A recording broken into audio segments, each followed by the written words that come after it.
Well, first of all, thank you. We're really excited to be here in the Final Four of the NIT. Super proud of our team. I want to thank all the people for the NIT with their hospitality since we've arrived in Indianapolis. Today was awesome in practice.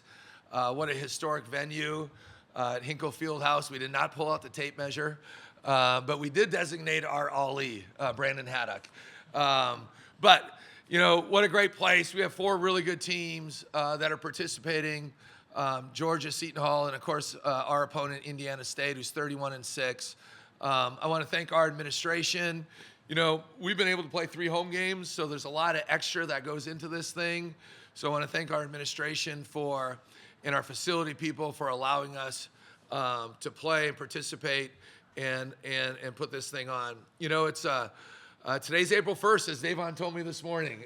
April Fool's Day. I don't have any April Fool's jokes, but these guys got plenty all the time. And, you know, at this time of year, there's 8 teams playing, right? There's 362 teams in Division I men's basketball, and there's 8 teams that are still standing.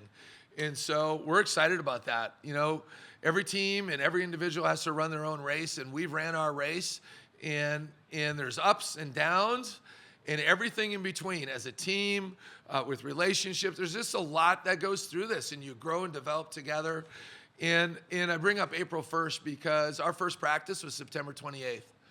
And so when you do the math, and I'm no genius when it comes to that, my oldest boy, Landon, is going to be a math teacher, though, so I'm not sure where he gets that from. But we've started our 7th month, right, of in season when it comes to practicing and playing, just like these other teams have. So there's a lot that goes into it, and I'm really proud of our guys. Their stick-to-itiveness, the ability to stay connected. It's a very close-knit group, and we're super excited to get out there and compete tomorrow against an excellent Indiana State team. So I'll get more into that as we go, but thank you for your hospitality, and we're excited to get rolling. Okay, we'll start with questions for the players on that side of the room. This is NIT Stu with the Barking Crow. This is for all 3 of y'all. As seniors, what has it meant? I don't know who has eligibility left with the COVID stuff and who doesn't, but what has it meant having these extra 3 weeks together? For me, I'm the only one up here that doesn't have any more eligibility, so to be able to just, you know, continue our season and play these games and more time with, you know, these amazing friends and brothers of mine, you know, it's been great. It's been a good experience. You know, we love playing basketball, and just being able to have more games and more opportunities to play has been amazing. Yeah, just kind of piggyback, you know, I mean, every year you will only have that team and those coaches together. You know, there's going to always be some changes. So just be able to extend this season to where we are now and be able to have more games together, I think it's been a wonderful experience. I agree with Gabe and BC. I think it's been super special for us to stay together, even with guys coming back and just preparing for next year as well, whoever does have eligibility and stuff like that. But I just think it keeps us connected through the long stretch. Okay, next question on here. Coach, Hunter Tickle, Tribune Star, and Terre Haute. I'm just wondering here, you know, Utah last got to the NIT in 18. That was your guys' the program's last postseason. I know it's your 3rd year here. I'm just kind of curious what you think of kind of the experience of playing in these games, right? High caliber, high octane games, and making this run. Like, kind of, is that measuring up to kind of what you envisioned? Yeah, it's always enjoyable when you win, but, you know, I guess in my eyes, there was never a doubt we're going to play.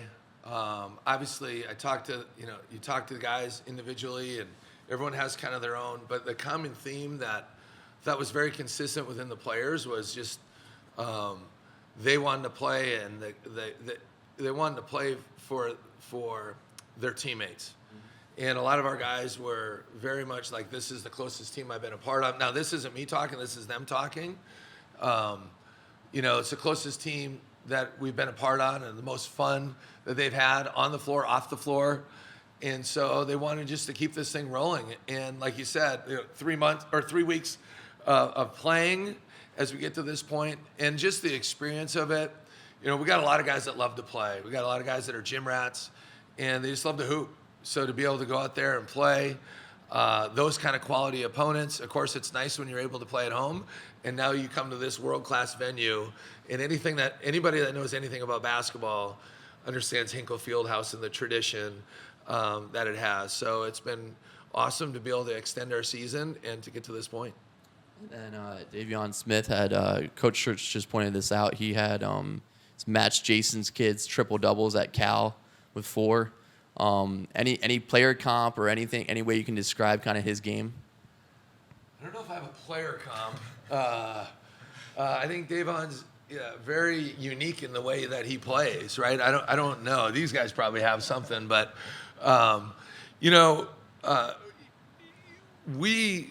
last year Deivon was at Georgia Tech, and I think it was our 4th or 5th game of the year.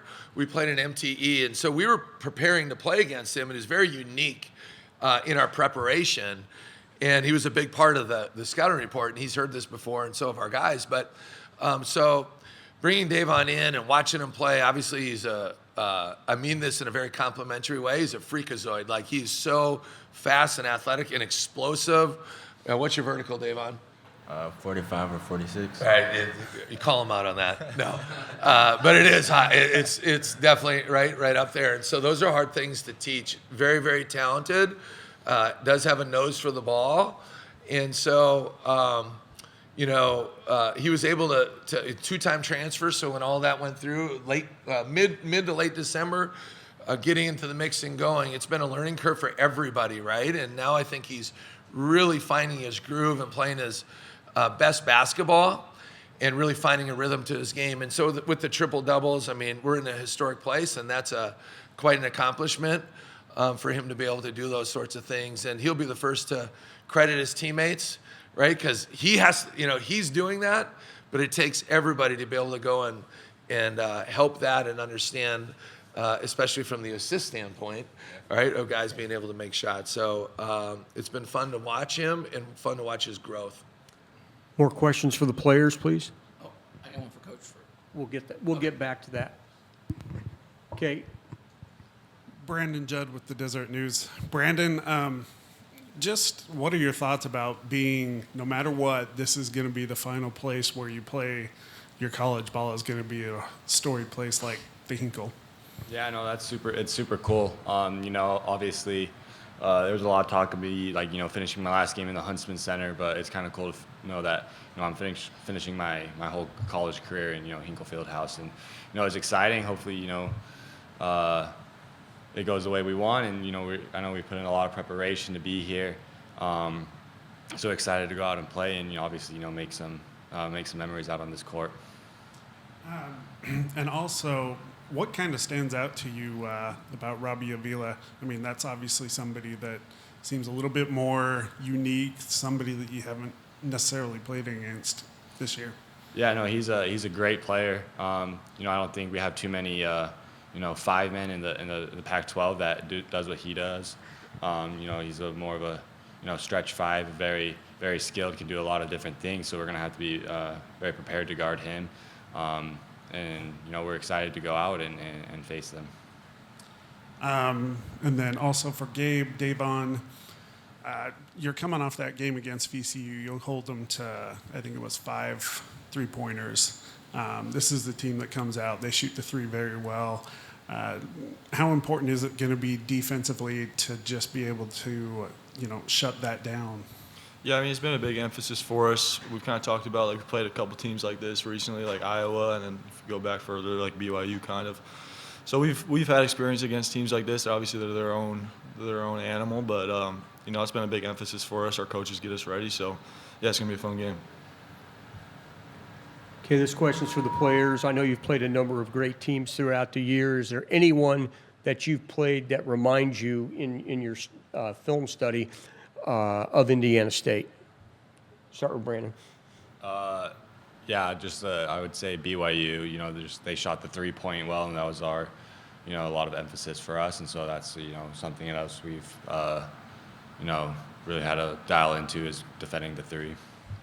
Yeah, I would kind of say BYU too. I think just the way they play through their 5 really looks similar to how Indiana State plays, and obviously shoot a lot of 3s and play fast in transition. So I mean, it's pretty identical, I'd say, to BYU. Yeah. I didn't play that game, but I also I also agree with them just how they run their offense and play 3 or 5. It's similar to that. Okay, next question, Jim. I walked in a little late, so I don't think it's been asked. But just with Indiana State being so close physically to Indianapolis, they're going to have a big crowd here tomorrow night. Is that something that, with some juice in the building and some excitement, does that give you a little chip on your shoulder, almost kind of being a little bit like a visiting team here for maybe start with you, Branden, and work our way down? Yeah, I think definitely. It's always fun to play in front of fans, whether they're your fans or, the opponent's fans. It gives energy in all sorts of ways. And so, we're excited to, play out in front of a sold-out crowd and, have some energy in this building. Yeah, I'd say the same thing. I mean, this is obviously what we've talked about, a historic arena, so to be able to have it hopefully pretty full. I've heard it was sellout, so we'll see. But, yeah, it's going to be fun. I mean, yeah, obviously road game. I got, like 12 people coming, so it should balance it out. But No, I agree with Gabe and BC. I just think just to have a packed out house, just to compete for those 40 minutes, I think it's going to be super exciting. We're all playing for something, playing for a championship. So I think it should be a great memory for all of us. All right.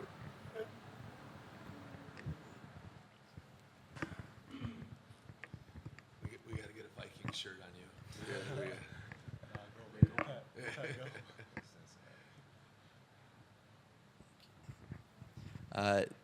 I guess just for the players, obviously, we'd start with Branden and come down. When you guys look at a team like Indiana State, they're not on a lot of people's radars. Probably maybe a little bit what Utah was in the past, maybe not now that it was Pac-12 and then, Big 12 for you guys next year. But what can you guys maybe say about being maybe like a team that kind of comes onto the scene and maybe isn't on everyone's radar, kind of the spirit of, maybe not a powerhouse program? Yeah, no, they're a very good team. Obviously, I think they were like one of the first 4 out of the NCAA tournament, and they obviously over 30 wins is very hard to do no matter where you're, what program you are. So it's just kind of being a program like that. They have a lot of energy and a lot of pride in what they do. They're gonna be ready to go. They come out ready every game. So just a team like that and something with kind of wanting to earn your respect. You gotta appreciate. yeah, I would say, obviously they're a historic program. Larry Bird played there. I'd say there's a lot of Utah fans probably know or have seen Indiana State play. They played at the John F. Hunson Center against Michigan State in the national championship. So there's kind of a weird connection there. But, not obviously a huge program, but a historic one for sure. I agree. I just feel like we can't overlook any opponent, just as if we were playing in our own conference. Just feel like we got to go out and give our best effort every night and let the rest take care of itself. All right, student athletes, we thank you. We're going to ahead and dismiss you, and then we'll take some question for Coach Smith. And the first one I have is, I know what it's like when you get done with that 20-game grind of conference play, and now you've had a chance to study 3 teams, and you go back to your non-conference season. Talk about, as coaches, do you see anything with Indiana State that maybe you saw throughout the Pac-12? And how's that been, just being able to prepare for new teams here in the last couple of weeks? Well, it's awesome. On a personal level, I love it. You play 20 Pac-12, 20 games in the Pac-12 regular season, then you have the tournament. And these teams know each other inside out, backwards. And Indiana State will say the same in the Valley. Drake knows these guys inside out, backwards, and they know Drake inside out, backwards. In Northern Iowa and right on down the line. And so, I think it's exciting for the players because you play someone different, and they know you from the perspective of scouting, and their coaches are showing them, our team in Utah and what we do and how we do it well, and we're showing our guys everything about Indiana State, their personnel, their scheme, what they do offensively, what they do defensively, their out-of-bounds plays, et cetera, et cetera. But you don't have a true, you don't know what they look like measuring them up, so to speak, their physicality, their size, their speed, their first step. When you play in league play, like you pretty much have a really good feel for that. Certainly the second time you go through it, but when you have returners coming back, you just have a vibe. Oh, this time we're playing Oregon. Oh, this time we're playing, and you just know kind of that mantra. So I think it's, in some ways, it's, I don't want to say liberating, but it kind of gives you this freedom and this sense of excitement. And then as coaches, you do try to compare. You know, these guys are a little bit like this team. Now, Indiana State's unique. These guys talked about BYU, and there's definitely some similarities there. But these guys are a very unique team, the way they're built. In some ways, they're how, in some ways, you know, BC Branden Carlson played a lot of 5 his whole life. This year he's playing a little bit of the 4 and the 5, but he has some similarities, right, to their big fella. Like Branden can really shoot it, made the most threes out of any 5-man last year in the country. And so we see some of that. But these guys have it all. I mean, their 5, right, can really, really shoot it. Elite passer. Their 4-man is an amazing cutter, shoots the ball at a high level. They all shoot the ball at the high level. And their guards are very dynamic. They're all 3-level scorers, every one of them. They make good decisions. They can put it on the floor. They get to the rim. They get fouled. They all have good pull-up games, although they don't shoot a lot of pull-up J's. Obviously, I think they're very analytically driven, and they can all shoot the 3. And then they get out and push the pace in transition. We call them EPAs, extra pass aheads. They get that defensive rebound. They're out letting it to guard, and they're pitching it up ahead, and they just constantly put pressure on you. And then they're selfless. They'll drive it. If it's not there, they draw 2. Boom, they're spraying it out for the next one, pass up an open one, looking for the next one. So they're a very well-coached team. They do some things unorthodox. I mean, they're setting flare screens for their 5-man and double flare screens for their 5-man. And the, you know, he puts that thing on the deck, and he can't, you know, he's such an elite passer. So they have great synergy. They're a well-oiled machine. They're super connected that way. And then I think the sneaky, a lot of people don't talk about how good they are defensively. Like, they're a good team defensively. You don't win 31 games, 31-6. I think they, I believe, and you know, who knows with the net and how this all works sometimes, you know, but I believe they're the highest ranked team according to the net that has not made the NCAA tournament. That says something. And so they're a fun team to watch. You know, if I had hair to lose, I would have lost it, but I've lost it a long time ago. But, you know, 50% of their shots are from the 3. You guys brought it up. Branden brought it up. 50% of their shots are from the 3. 41% of their shots are for the rim. So they're different than Iowa. They're different than VCU. However, VCU, 42% of their shots are from the 3. Iowa was right around that same boat. So and in our league, we played teams like this somewhat similar. It's just different how they get them. So we got to be on point just defensively. We got to really know personnel. We got to really understand spacing defensively where we're not in a position to overhelp. And then when you play a team like this where obviously they run great quick hitters, but there's a lot of just freedom in how they play, just like we try to play. So we have to be elite with our communication because there's so much randomness to what they do and how they play. And I think that's the ultimate compliment to a very good team. So we got to be smart with that stuff. And then we got to be able to execute on the offensive end and do what we do because we can do some things on our own ground. Okay. Next question. Rick Simler from WTHI TV in Terre Haute covered the Sycamores, and you just talked about them. But when they didn't make the tournament, they said they had something to prove, and they've played a couple of high majors. They have that mid-major on them. They're trying to shed that. A lot of people didn't know about them coming into the season. How much they're not your normal mid-major. How much do you disregard that and just have the ultimate respect for what the program has accomplished this season? Well, on a personal level, I never judge teams like that because I'm a small school guy. I mean, I was a head coach at the NIT level, and I was at the University of South Dakota and, of course, Utah State. And so been fortunate to coach a lot of really good teams as a head coach. And so regardless of what league you're from, you recognize great teams. And these guys certainly are a great team. And I've been following these guys, relatively closely because they've been so good the last 2 years, right? And you see what they do. And I'm originally from the Midwest, so, you know, just understanding Northern Iowa and like some of those teams I named Drake and all. So you follow those programs. And so these guys are really good, and they can beat anybody at any given day, just like because they just put so much pressure on you, and they go about the way they go about it. You can feel their moxie. Like, you can just feel their moxie in their winning pedigree. They understand winning. Some teams don't always understand. These guys understand winning and winning at a high level. Okay, last question. There's just 8 teams still playing basketball on the men's side right now. Is that a message that you're sharing with your team? Is that something you all are talking about a lot?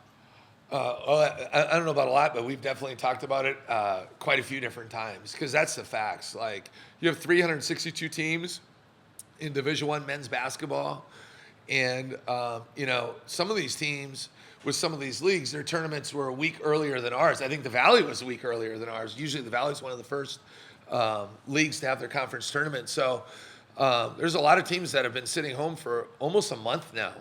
And I tell our team all the time, if you do it right, like kind of I said in the opening, if you do it right, the season's 6 months, right? If you do it right. And if you don't do it right, it's just over 5 months. And so you want that. But there's a lot that goes into this thing. We also had a foreign trip to Spain this summer, so we had 10 more practices this summer, plus being in Spain. But it is a tight-knit group. It is something we do talk about, because it's a true privilege to be able to still be playing at this time of year. And I think our guys really understand that and has really grabbed a hold of that. And coming into the year, we don't have a ton of guys on our roster that won at a high level, and so we have, I think, 3 guys, really. And so to be able to do this and get to 20 wins, it's the most wins we've had at University of Utah here for, I think, 7 or 8 years. So it's exciting. We're building something. I'm really excited the direction this program is going. This team, everybody says this team has been through, not necessarily our team, but their team has been through a lot. It's different for every team. We've had to withstand a lot of different injuries. Most of the year, we've played with 9 and 10 scholarship guys. So, guys are being thrown into different roles. You're constantly redefining your team in a lot of respects. So to be able to be here, we're excited, and now we're excited to compete. It's a neutral game, but like you alluded to, I think on one of the telecasts I watched, I think it was the Cincinnati-Indiana State game.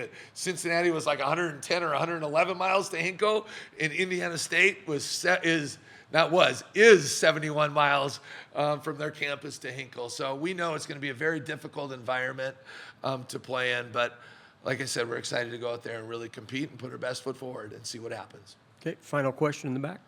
NIT Stu from the Barking Crow. Coach, growing up in tiny town Minnesota, coaching Mayville State, going through the mid-majors, South Dakota, Utah State, how much of the connection with Hoosiers and the connection with Hinkle Fieldhouse has been going through your mind since you knew that you'd be coming here for this last week of the season?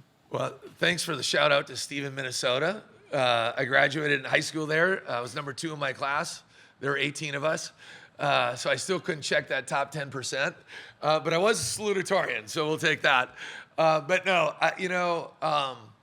it's special. I married my wife. She's from Stephen, Minnesota. I follow you, by the way. When I was at South Dakota, we made the NIT, and you do a great job. And of course, with this, when I knew we weren't going to make the tournament. But not to get too corny or sappy, but I'm a history guy, right? And a history major, I'm a sports junkie. I don't care if it's football. I like giving him crap. I'm a Minnesota Viking fan. I love the Vikings. And I love the Colts. Got to be good friends with Chris Ballard with the Colts, and so he'll be at the game. But love sports. Love the history and the tradition of basketball. How cool was it that Gabe said what he said, right? Magic Johnson's my favorite player of all time. So for Magic and Bird playing in the Huntsman Center, right? That's our home court. It's really cool. And then the long-standing history of excellence of the NIT. It's awesome. And to be able to come together, Indiana, you think Indiana, everybody thinks what? Basketball. So to be able to play in this state that loves hoops. State of Utah, huge basketball state. Huge, right? One pro franchise, Utah Jazz. Basketball is humongous in the state of Utah. And so to be able to play in this state, against the storied franchise, right? And you watch all these Indiana State games, and I'm old school. I actually watch the whole game. I listen to the commentators. The number of times I've heard it compared to that team, right? And deservingly so. They're very good. And so it's really cool. My kids are here, not to make this personal, but they are. We have 4 children of our own. My third boy just committed to North Dakota State this morning. So that was really cool that he made that announcement. So it's special. I get goosebumps talking about it. It's a family affair for families of coaches, but just with our guys and this team, every season has its own journey, right? And we tell our guys, and everybody's got to run their race, right? Individuals run their own race. Some people are born on third base and they think they hit a triple, right? Certain teams go through real ups and downs. And this has been a different year in so many respects, but I'm incredibly proud of our stick-to-itiveness, our guys really staying together, because there were some hard times, late January and February, and we got through it, right? And I think that says something. It's not always how many punches you can throw, it's how many can you take and get back up and go again. And I get off subject here, sorry guys. Our local, Branden knows this, so our local guys know, but it's you ask the question, it's like being kind of a personal question. And so it's really exciting to be able to be here. And of course, the movie Hoosiers, right? Everybody knows. When we walked in this morning, it was different. And this isn't, I think it was such a blessing for us to be able to practice at 8 a.m. Our body clocks are telling us it's 6 a.m. I just learned this term, circadian rhythm, right? Where you get sleep or lack of sleep. And so, but it was cool, and you walk in, and you guys are kind of looking around because it's such a unique venue. And I asked Lawson Lovering, I said, hey, did you got the tape measure? Kind of looked at me like, no. And I said, Lawson, have you seen Hoosiers? He's like, no. I'm like, what? How do you not? I should have showed it, right? Then I asked a couple, Luka Tarlak, who's from Serbia. I said, Luka, you got the tape measure? No. What are you talking about? Right, but Gabe and BC are kind of shaking their head like, oh my gosh. I was like, guys, you got to teach these guys a few things. Like, it's your responsibility. But to be able to play in a historic place, I think really adds to the event. And I think there's an extra meaning behind it, certainly for me, but not just me, with everybody that knows anything about basketball. It's pretty cool. Branden Judd with the Deseret News.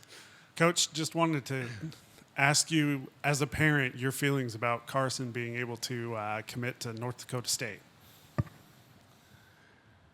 Well, first of all, Branden, thank you for asking that. Yeah, I mean, it's pretty cool. I keep saying cool. I got to stop saying cool. But, as the father of 4, really proud of all of our kids and who they are and what they stand for. And, I'm not the son of a coach, so I don't know what they go through with everything. Only they know that. Fran Francillo is out there and just talking, and I'd never met Fran before.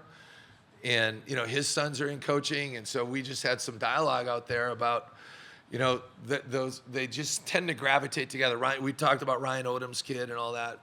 But I'm really proud of him. He puts the time in. Like, that kid, he really works at it. My son Brady plays at Salt Lake Community College. He's looking for a new place to play now, 4 years to play. But Carson is, he's a junkie. He loves it. He competes at it. He gets in the weight room. He's super dedicated with the nutrition. He's an amazing cook. Gets up every morning, makes 6 eggs, six. Gets into the weight room, does his nutrition piece, really stretches all the time, and gets in the gym. And so it's fun to see when people work at it, whether it's my son or whomever else. When you dedicate to your craft, I don't care what it is, as you're a reporter, a writer, a teacher, a coach, whatever, it's just fun to see. It's enjoyable to see. And he's going to a great place, North Dakota State. I was an assistant there for 3 years. Growing up in Stephen, Minnesota, it's an hour and 45-minute drive. There's a familiarity. He loves the cold, and it gets really, really cold there. When he decided to come in, he goes, Dad, now all I need is a snowmobile. You guys might not even know what a snowmobile is, or snowcat, as I grew up with it. But it's really rewarding. They're great. They're very, very, very successful. Coach Richmond's a great man and a very, very good coach. And now the hard work is really going to begin, when he gets on campus this June. So he can really thank his mom, because the number, as much as I'm gone and busy with things, Mom is, when he's a little tight, running him all over the place, right? To get to this gym, to get to this practice, to get to this place. And so Mom is Darcy. And so it's been a really enjoyable day, to say the least. Very proud.